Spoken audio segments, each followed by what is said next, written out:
Uyu munsi kuri ONENATIONRADIO ijwi rya diaspora nyarwanda twahisemo kubagezaho ikiganiro gihinduwe mu kinyarwanda Ambasaderi Adonia Ayebare uhagarariye Uganda mu Muryango w'abibumbye aherutse kugirana na The Africa Report, aho yagarutse ku mubano w'u Rwanda na Uganda, Perezida Kagame na Museveni ndetse n'uko abona ibikorwa bya mukuru we Kandiho.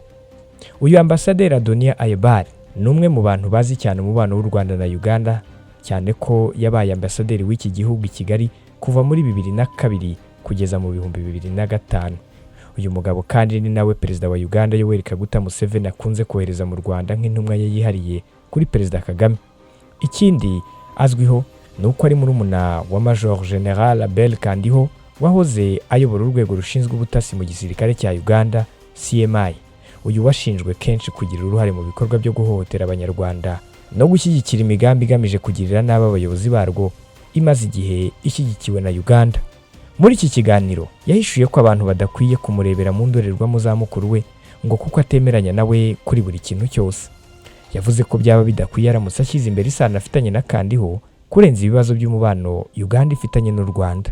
Ibi yabigarutseho kuko Major General Abel Kandiho yagiye agarukaho cyane mu bantu bari ku ruhembe mu bikorwa byo guhohotera abanyarwanda muri Uganda, ndetse kandi ubwo yakurwaga ku buyobozi bwa CMI mu kwezi gushize, benshi mu banyarwanda bagaragaje ko baruhutse kandi ari intambwe iki gihugu giteye mu kwiyunga n'u Rwanda.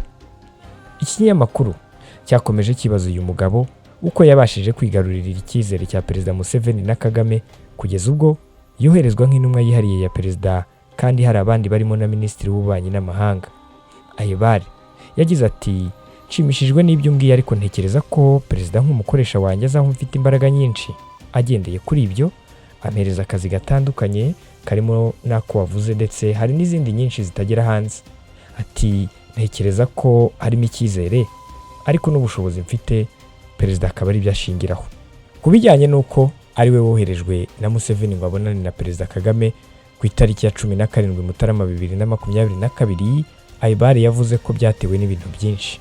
Ati, mbere na mbere iyo ngiye kureba Perezida Kagame mba ndi intumwa yihariye ya Perezida Museveni, nta kintu gihari cy'ubucuti hagati yanjye na Perezida Kagame. Anyakira kubw'inshingano zanjye nk'intumwa yihariye ya Perezida Museveni. Gusa ku rundi ruhande, mu rugendo rwanjye rw'akazi nagiye ngira amahirwe yo gukora mu Rwanda nka ambasaderi. Kubw'ibyo ushobora kuvuga ko ndi umuntu uzwi cyane mu Rwanda no mu karere kubera akazi nagiye nkora. Indi ngingo yagarutsweho muri iki kiganiro ni yuko Uganda yafashe icyemezo cyo guhindurira inshingano Major General Abel Kandiho ikamukura ku buyobozi bwa CMI nyuma y'iminsi mike Lieutenant General Muhoozi avuye mu Rwanda mu biganiro bigamije kuzahura umubano w'ibihugu byombi.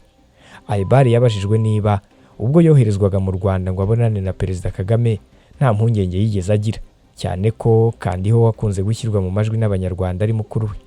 Umunyamakuru yakomeje amubaza niba Perezida Kagame ari we wasabye ko Kandiho ahindurirwa inshingano, cyane ko byakozwe nyuma y'igihe gito u Rwanda na Uganda bisubukuye ibiganiro. Ayebare yasubije agira ati, yego, General Abel Kandiho ni umuvandimwe wanjye, ariko nubwo twese dukorera guverinoma imwe dufite inshingano zitandukanye. Ni umusirikare nkaba umudiplomate, kandi ntabwo ari ngombwa ko buri gihe twemeranya kuri buri kintu. Ati, abemeranya n'abavandimwe babo buri gihe nemera ko baba ari umuryango ufite amahirwe. Kuba nashyira imbere Kandiho kurenza ibibazo biri hagati y'u Rwanda na Uganda ntibyaba bikwiye. Yakomeje avuga ko atabona Kandiho nk'umuntu ufite ubushobozi bwo gutanya ibihugu byombi. Ati, sinkeka ko yari afite ubushobozi bwo kugena mu buryo butaziguye umubano w'u Rwanda na Uganda. Hashobora kuba harabayeho ibibazo biremereye bishingiye ku nshingano ze, ariko ntiyigeze agaragazwa n'u Rwanda nk'ikibazo gikomeye. Ntabwo yasabiwe guhindurwa, ntibyabaye. Uyu mugabo yakomeje avuga ko kuba mukuru we yarahinduriwe inshingano nyuma y'iminsi mike Muhoozi avuye i Kigali ari uguhurirana kw'ibintu kwabayeho gusa, kuko muri politiki ngo bishoboka. Ku itariki ya 22 Mutarama 2022 nibwo umugaba w'ingabo za Uganda akaba n'umuhungu wa Perezida Museveni yagiriye uruzinduko i Kigali agirana ibiganiro na Perezida Kagame bigamije gusubiza umubano w'ibihugu byombi. Uruzinduko rw'uyu mugabo rwaje rusa naho rutunguranye kuko rutari rwabanje kumenyekana mu itangazamakuru. kuba Muhoozi w'umusirikare yakoherezwa nk'intumwa ya Perezida Museveni mu butumwa bwa diplomasi nayo yabaye indi ngingo ikomeye kuko uyu mugabo atari umunyepolitiki. Iki kiri mu bibazo The Africa Report yabajije Ambasaderi Ayebare imugaragariza kuko bitumvikana uburyo byasabye Muhoozi kugira ngo hatangire kugaragara impinduka zitanga icyizere ko umubano w'u Rwanda na Uganda ushobora gusubira mu buryo. Ayebare asubiza yagize ati Perezida ashobora gutoranya uwo ashaka nk'intumwa ye yihariye bitewe n'aho ibintu bigeze cyangwa ubushobozi bw'abantu butandukanye, ariko byose byari mu nyungu zo kuzahura umubano hagati y'u Rwanda na Uganda. Yakomeje avuga ko Muhoozi ari we wari usigaye ari mu mwanya mwiza wo guhuza u Rwanda na Uganda. Ati Lieutenant General Muhoozi Kainerugaba niwe muntu wari uri mu mwanya mwiza hashingiwe ku nshingano ze n'isano y'amateka afitanye n'u Rwanda. Yari ari mu mwanya mwiza w'ibi biganiro. Hashize rero iminsi hari ibimenyetso bitanga icyizere ko umubano wa Uganda n'u Rwanda ushobora gusubira mu buryo. Ni impinduka zatangiye kugaragara nyuma y'uruzinduko General Muhoozi yagiriye i Kigali, ndetse mu minsi ishize na Perezida Kagame yabigarutseho agaragaza ko ibiganiro yagiranye n'uyu mugabo biri mu byahereweho u Rwanda rufata icyemezo cyo gufungura umupaka wa Gatuna. Mu rwego rwo gukomeza gusasa inzobe no gushaka umuti w'iki kibazo, General Muhoozi aherutse gutangaza ko mu minsi iri imbere azongera kugirira uruzinduko mu Rwanda. Simon Stizo Muhumuza, One Nation Radio, ijwi rya diaspora.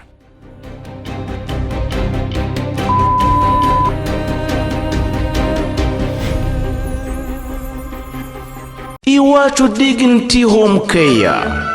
Iyi ni intaho y'amahoro n'umunezero yakirana ubwuzu abageze mu zabukuru batagifite imbaraga zo kwiyitaho cyangwa babitaho, kimwe n'abasazanye indwara zibasaba kwitabwaho by'umwihariko nka diyabete, kanseri, umuvuduko w'amaraso, kwibagirwa n'izindi. Muri Iwacu Dignity Home Care bagukorera isuku ijyanye n'icyubahiro kigukwiye, ugahabwa ifunguro rihuye n'iby'umubiri ukeneye. Baraguhuza n'abavuzi ndetse banagufasha gufata imiti neza no gukurikiza inama za muganga. Hari n'imyidagaduro irimo no kugutembereza bigufasha kuruhuka no gusabana. Ni mu gihe kandi kuko bafite abakozi bazobereye mu gutanga izi serivisi bifashisha uburyo n'ibikoresho bigezweho bituma bagukurikirana ubudahumbya. Wowe uri mu Rwanda ukeneye izi serivisi rero, nawe uri mu mahanga wifuza gusazira mu rwakubyaye, shyikira Iwacu Dignity Home Care, urugo rwuje urukundo n'ubumuntu, aho wiyumva nk'uri wawe mu muryango. Niba wumva kandi wakwitabwaho uri wawe, izi serivisi barazikwegereza maze nawe uryoherwe n'ubuzima. Bakorera mu mujyi wa Kigali mu karere ka Gasabo mu murenge wa Jabana. Ukeneye ibindi bisobanuro wahamagara kuri 07 14 34 761 cyangwa se ugasura urubuga wa eshatu @iwachuhomecare.rw. Kirazira nawe uzasazana amaganya. Mu rwa Gasabo dufite Iwacu Dignity Home Care.